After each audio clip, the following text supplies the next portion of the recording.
それではいつものじゃれ合うを見ていただきましょう。この子はお腹を撫でられるのが好きで、お腹を向けてこっちを見てきます。ですが、撫でると甘噛みされます。この子の甘噛みは甘くないです。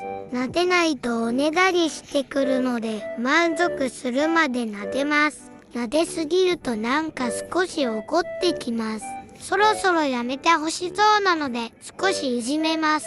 怒られたのでやめます。デリケートみそくんでした。